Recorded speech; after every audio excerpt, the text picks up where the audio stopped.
Ito pala yung luya na nakapon. Ito may sira yung iba. May mga sira. Sinira ng sikat ng araw. Ito. Pero okay rin ito. Pag mahugasan. Sako naman ang trabaho bukas. Sako ang mga luya. Ito siya. Tinanggal namin yung tanim niya para may ilagay sa sako.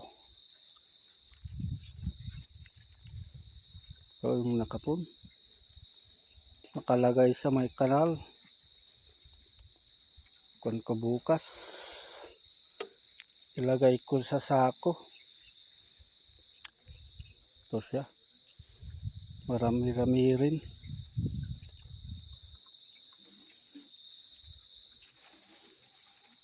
Yan yung kasama ko. Naghahanda ng umuwi kasi natapos na namin.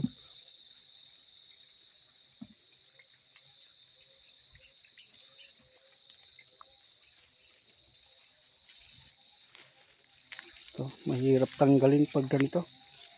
Malalaki. Yung ganito.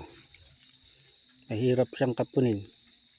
Kasi malaki. Kaya matagal magkapon pag ganito.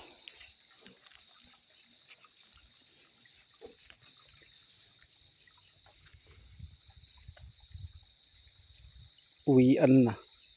Uwi na tayo.